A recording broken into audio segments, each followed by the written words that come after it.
नमस्कार, मैं जनता गौतम। किसान आंदोलन का जिस तरीके से पूरे देश में हल्ला हो रहा है, तमाम लोगों को ये लग रहा है कि किसानों के नाम पर जो जमा बड़ा है दिल्ली के आसपास, ये कब तक चलेगा और इसका क्या अंजाम होने वाला है, क्या परिणाम होने वाला है। क्योंकि इस पूरे मामले में जिस तरीके से सरकार ने बार बार बातचीत की और प्रधानमंत्री के हस्तक्षेप के बाद एक संशोधन प्रस्ताव भी भेजा गया था, लेकिन उसको सिरे से खारिज करने का काम किसानों की तरफ से किया गया, जिसमें बाद में ये पता चला कि ऐसा करने के पीछे कम्युनिस्ट पार्टी का जो किसान संगठन है, भारतीय किसान संघ, उसकी तरफ से सबसे ज़्यादा जोर डाला गया था। योगेंद्र यादव से लेकर मेघा पाटकर जैसे लोगों ने इस पूरे मामले को बिगाड़ने की पूरी कोशिश की थी और उसी की वजह से जो संशोधन प्रस्ताव थे उनको एक तरीके से खारिज कर दिया। लेकिन अब एक बड़ी खबर आ रही है जो इन सभी लोगों की नींद उड़ाने के लिए काफ़ी है। खबर यह है कि किसान आंदोलन का एक बड़ा धड़ा इस बात पर जोर दे रहा है कि जो सरकार की तरफ से प्रस्ताव भेजा गया है उसको स्वीकार कर लेना चाहिए और हमें इस बात पर जोर नहीं देना चाहिए कि सरकार पूरी तरीके से 3 जो कानून बनाए गए हैं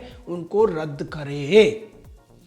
3 जो कानून बनाए गए हैं उनको रद्द कर दे। ये सोचने वाले लोगों का ये कहना है कि हमारी जो मांगें हैं वो एमएसपी को लेकर है या जैसे पराली को लेकर या दूसरे जो अन्य मुद्दे हैं, हमें उस पर जोर देना चाहिए। इस जिद को छोड़ देना चाहिए कि सरकार तीनों कानूनों को वापस ले ले। और अगर ऐसा ये धड़ा खुलकर करता है, हो जाता है इस पूरे के पूरे आंदोलन से या इस पूरे के पूरी जो धरना प्रदर्शन है, तो निश्चित तौर पर कम्युनिस्ट पार्टियों को, कांग्रेस पार्टी को, आम आदमी पार्टी को या समाजवादी पार्टी जैसी जो पार्टियां इस आंदोलन में अंदर खाने घुसकर छिपकर एक तरीके से सरकार के खिलाफ साजिश करती हुई नजर आ रही हैं, उनको बहुत बड़ा झटका लगने वाला है। क्योंकि उससे फिर इनकी जो हकीकत है वो जनता के बीच में पहुंच जाएगी। और इसके पीछे कारण भी है, तमाम जो किसान हैं, जो किसान या खेती से जुड़े हुए लोग हैं, वो भी इन लोगों को यही समझाने की कोशिश कर रहे हैं कि कोई भी सरकार अगर संसद में कानून पास करती है और उस कानून में कोई अगर खामियां हैं या आपको कुछ बदलाव चाहिए तो आप बदलाव की बात कर सकते हैं। लेकिन अगर सरकार पर आप ये दबाव डालना चाहते हैं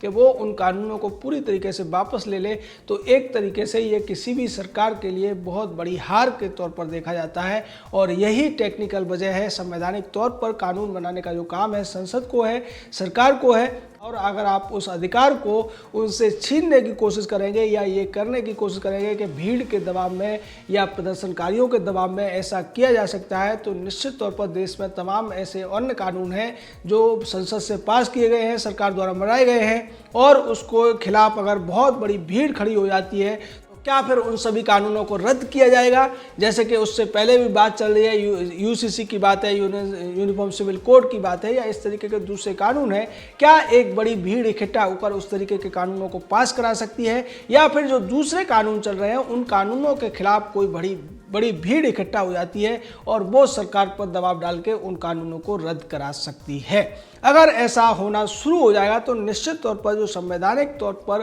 तमाम उपबंध बनाए गए हैं, संविधान की जो रचना की गई है, उसका पूरी तरीके से ये उल्लंघन होगा, उसका अपमान होगा। और जो अधिकार संविधान के द्वारा जनप्रतिनिधियों को दिए गए हैं या प्रतिनिधि सरकार को दिए गए हैं, उनका भी पूरी तरीके से ये एक अतिक्रमण होगा। इस वजह से, और दूसरी वजह यह है कि जिस तरीके से सर्दी बढ़ती जा रही है, जो वास्तविक किसान हैं उन्हें अपनी खेती की चिंता है और वो ये बात भी कह रहे हैं कि हमें जिद पर नहीं अड़ना चाहिए, कोई भी मुद्दा है वो बातचीत से सुलझना चाहिए। और अगर हम एक सरकार से ये उम्मीद करें कि वो हमारे दबाव में आकर अपने सारे तरीकों को बदल दे, अपने कानूनों को बदल दे, निश्चित तौर पर यह भी एक प्रकार की अराजकता होगी और ऐसी अराजकता से हमें बचना चाहिए। इस तरीके की बातें सामने आने के बाद में तमाम जो किसान संगठन है उन्होंने एक और इसके काउंटर स्ट्रेटजी अपनाना शुरू कर दिया है। उन्होंने तमाम जो दूसरे पंजाब या हरियाणा के इलाके हैं जहां पर कांग्रेस या दूसरी पार्टियों का दबदबा है, वहां के किसानों को दिल्ली आने का न्योता दिया और ये कहा है कि वो जल्दी से जल्दी भारी संख्या में दिल्ली आएँ, ट्रैक्टर ट्रॉलियों में भरकर दिल्ली के तमाम रास्तों को बंद कर दें और उसके बाद हम सरकार पर ये दबाव डालेंगे कि वो हमारी बात को माने। लेकिन ये लोग ये भूल जाते हैं कि किसान हो या मजदूर हो या जवान हो, कोई भी हो, वो सभी देश के बराबर के नागरिक हैं और देश के संविधान में सभी को बराबरी का दर्जा देने के साथ साथ सभी के अपने कर्तव्य भी बताए गए हैं। अगर कोई बड़ी भीड़ इकट्ठा होकर या बड़ा संगठन इकट्ठा होकर या कई सारे संगठन इकट्ठा होकर इस तरीके से अपनी मनमानी करने लगेंगे, अपनी मनमानी बातों को मनवाने के लिए दिल्ली जो कि देश की राजधानी है उसको बंधक बनाने की कोशिश करेंगे और एक तरीके की ब्लैकमेलिंग की जो पॉलिटिक्स है उसको बढ़ावा देंगे, वो निश्चित तौर पर देश के विकास के लिए बहुत ज़्यादा खतरनाक संकेत देने वाला है। और इससे जो तमाम इन्वेस्टर होते हैं या दूसरे लोग होते हैं, जो उद्योगपति होते हैं, व्यापारी होते हैं, उनके हितों पर भी प्रतिकूल प्रभाव पड़ता है। इससे जो देश के अंदर एक FDI आ रही है, बड़े बड़े निवेश हो रहे हैं, विकास की नई नई योजनाएं चल रही हैं, उनको भी धक्का लग सकता है। क्योंकि फिर इन कंपनियों को ये लगेगा, उन निवेशकों को ये लगेगा कि अगर एक बार सरकार ने उनके लिए कोई कानून पास कर दिया, कोई प्रोजेक्ट पास कर दिया और दूसरी पार्टियां अगर उस प्रोजेक्ट से सहमत नहीं है या कुछ संगठन उससे सहमत नहीं है, तो निश्चित तौर पर उस तरीके के जो प्रस्ताव है, उस तरीके के जो कानून है, उनको रद्द भी कराया जा सकता है। और इस तरीके का जो अविश्वास का माहौल है वो किसी भी देश की प्रगति के लिए बहुत ज़्यादा अच्छा नहीं कहा जा सकता है। आज जब पूरा विश्व एक ग्लोबल विलेज के तौर पर देखा जा सकता है और तमाम विकासशील देश अपने देशों में FDI के माध्यम से विदेशी पूंजी मंगाते हैं, अपने लोगों को रोजगार देने के लिए, अपने क्षेत्र का विकास करने के लिए, आधारभूत ढांचा खड़ा करने के लिए, तो वैसी स्थिति में इस प्रकार के जो संकेत हैं वो देश की अर्थव्यवस्था को भी चोट पहुँचा सकते हैं और उसके साथ साथ जो तमाम रोजगार के अवसर इससे जुड़ने वाले हैं या पैदा होने वाले हैं उसके लिए भी खतरा पैदा कर सकते हैं। यहाँ पर दूसरी बात यह है कि कांग्रेस आज जिस तरीके से इस पूरे मामले में विरोध में उतरी हुई है, उसी कांग्रेस की तरफ से, उसी कैप्टन अमरिंदर सिंह की तरफ से रिलायंस के साथ एक बड़ा समझौता किया गया था पंजाब के अंदर और उसमें यही था कि वो किसानों से उनकी उपज खरीदेगी और उसको अपने तरीके से मार्केटिंग करेगी, लेकिन किसानों को इससे फायदा होगा, उनको अच्छे मूल्य पर अपनी उपज बेचने का मौका मिलेगा। इस तरीके की बात की थी कैप्टन अमरिंदर सिंह ने, लेकिन आज वही अमरिंदर सिंह और उसी कांग्रेस की तरफ से ये कहा जा रहा है कि किसान अगर अपनी उपज को बड़े व्यापारियों, बड़े कॉर्पोरेट को बेचेंगे तो उससे उनके हितों का नुकसान होगा। ये बड़े बड़ी कॉर्पोरेट कंपनियां उनकी उपज को अपने मनमाने ढंग से और MSP से कम मूल्य पर खरीदेंगी, जबकि होता इसके उलट है। जब ज़्यादा कंपटीशन होता है, ज़्यादा मांग बढ़ती है, तो कोई भी व्यक्ति, किसान हो या दूसरा उत्पादक हो, उसको उसके उत्पाद का बेहतर कीमत मिलती है। और अर्थशास्त्र का नियम है कि जितना अच्छा कंपटीशन होगा उतने ज़्यादा उत्पादक भी फायदे में रहेगा और उतने ज़्यादा जो क्रेता है, जो खरीदार है, वो भी फायदे में रहेगा। किसी भी अर्थव्यवस्था के लिए, किसी भी समाज के लिए मोनोपोलिस्टिक जो कंपटीशन होता है वो अच्छा नहीं हो जाता। अगर एक कंपनी का किसी पूरे के पूरे प्रोडक्ट पर दबदबा है या अधिकार है तो निश्चित तौर पर वो कीमतें तय करती है, लेकिन कई सारे प्राइवेट प्लेयर्स अगर होते हैं और निश्चित तौर पर कई सारे जो विक्रेता है वो भी होते हैं, तो ऐसी स्थिति में कोई भी कंपनी अपनी शर्तों को उन किसानों के ऊपर या उत्पादकों के ऊपर नहीं थोप सकती है। इसको लेकर सरकार ने भी तमाम किसानों के सुझाव थे उनको मान लिया था और ऐसी स्थिति में किसानों को भी उदार रवैया अपनाना चाहिए। देश की पूरी जनता, पूरा देश उनको देख रहा है और वो भी ये समझ रहे हैं कि कहां तक सरकार के जो प्रस्ताव हैं वो स्वीकार्य हैं, उससे किसान का कोई नुकसान नहीं है। अगर उसके बावजूद किसान इन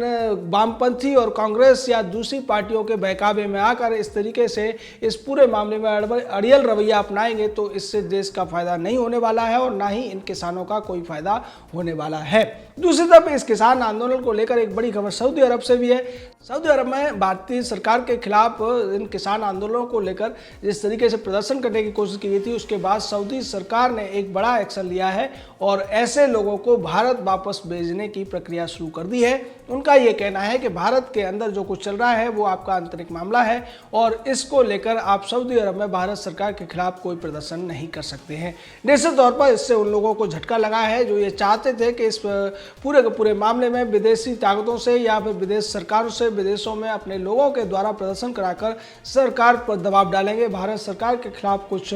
प्रेशर बनाएंगे। लेकिन उनको इस पूरी खबर से जो सऊदी अरब से आ रही है बहुत बड़ा झटका लगा है। इससे पहले भारत सरकार ने कनाडा की सरकार को स्पष्ट कर दिया था कि वो भारत के मामलों में हस्तक्षेप करने की कोशिश न करे, भारत में जो कुछ हो रहा है उस पर कोई टिप्पणी नहीं करे, नहीं तो इससे दोनों देशों के जो संबंध हैं वो बेहद खराब हो जाएंगे और नुकसान कनाडा को ही होगा। तो यहाँ पर सऊदी अरब में भी जिस तरीके की कार्रवाई हुई है और किसानों का एक बड़ा धड़ा जिस तरीके से अब सरकार के प्रस्तावों को मानने की बात कर रहा है। उसके बाद ऐसा लगता है कि जो किसानों के द्वारा गतिरोध पैदा किया गया है, दिल्ली को बंधक बनाने की जो कोशिश की गई है वो जल्दी ही खत्म हो सकती है। हालांकि इसमें अभी कुछ भी निश्चित तौर पर नहीं कहा जा रहा है, क्योंकि कांग्रेस और दूसरी पार्टियां, खासकर वामपंथी पार्टी और वामपंथी पार्टी का नेता हनन मुल्ला इस पूरी कोशिश में है कि किसी भी तरीके से सरकार के साथ जो बातचीत है वो बेनतीजा रहे, जिससे इस बहाने सरकार के खिलाफ, मोदी के खिलाफ तमाम तरीके की जो बातें उन्हें करने का मौका मिल रहा है, मीडिया में एक प्रोपेगेंडा चलाने का मौका मिल रहा है, सरकार को कोसने का मौका मिल रहा है और तमाम तरीके की कीचड़ उछालने का जो मौका मिल रहा है, जिसमें रवीश कुमार टाइप के, आज तक टाइप के जो चैनल है वो उनका बखूबी साथ दे रहे हैं और अब अपनी भड़ास निकालते हुए दिख रहे हैं, वो बंद हो जाएगा। वो ये चाहते हैं कि ये लंबा खिंचना चाहिए, जैसे शाहीन बाग के बहाने, शाहीन बाग में सीए के बहाने उन्हें बहुत लंबा वक्त मिला था अपनी जो तमाम कुत्सित